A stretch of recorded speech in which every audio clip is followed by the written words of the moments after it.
Hello world, it is February 9th, 2023, and looking out the window at Defiance, it's overcast and rainy. And I think it's in the 40s right now, but later today it's supposed to be around 60 and extremely high winds this afternoon, so be careful out there. The devotion for today is entitled Praying A to Z, written by Liz Miller, and Liz bases the devotion upon Psalm 119, verses 1 through 2 from the Common English Bible. Those whose way is blameless, who walk in the Lord's instruction, are truly happy. Those who guard God's laws are truly happy. They seek God with all their hearts. And then Liz writes, and I have to tell you that the impact of this devotion is not as great hearing me read it as it is when you would listening to me read it, as compared to if you actually read it yourself, because there's visually some things here that may not come across verbally.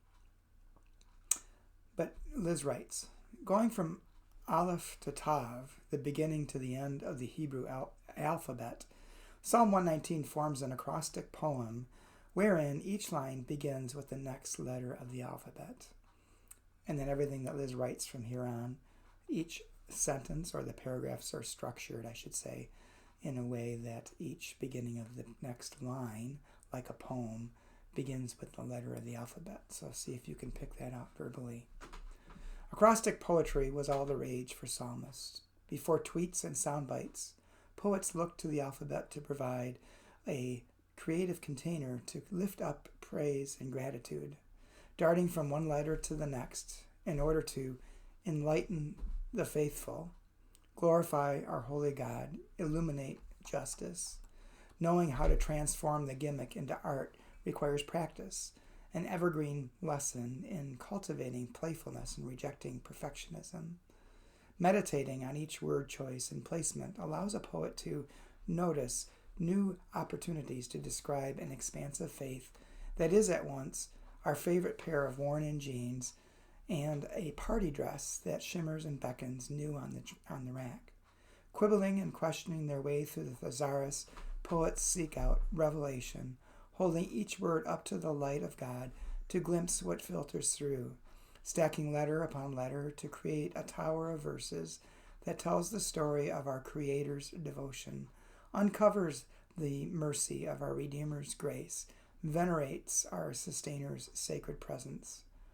When your life begins to feel Xerophilus, that is, extremely dry, you might take a note from the psalmist by trying a new old form of prayer, zigzagging from God toward God from A to Z with a bit of trepidation and a whole lot of zeal.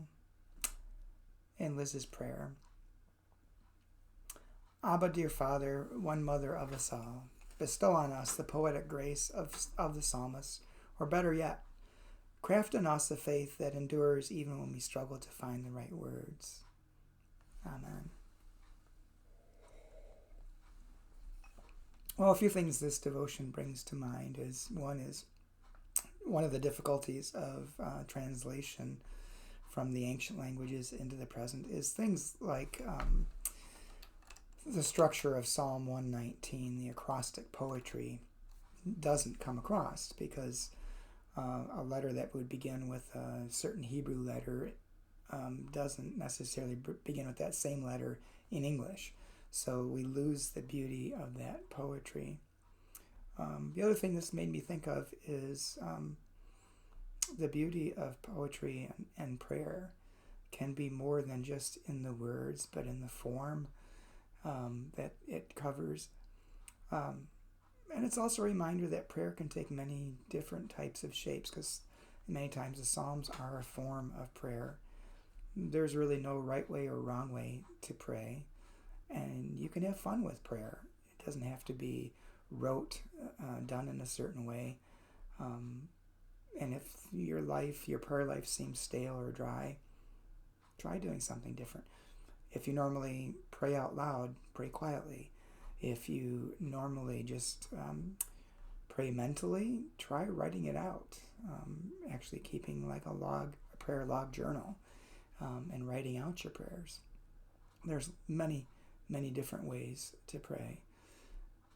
And sometimes it's even without using words at all, but simply just being and opening yourself up to God.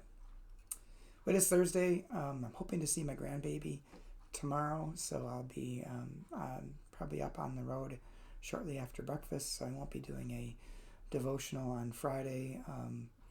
Maybe Saturday. I do have something early in the morning, so it just depends on what time I wake up. But if I don't, I hope to see you on Sunday morning for worship. Worship begins about 10:30. We start playing music around 10:15 or so. I hope you can join us either in person or on Facebook Live. So hope you have a good day. Hope you stay dry and hope you stay away from being blown by the wind this afternoon. Take care.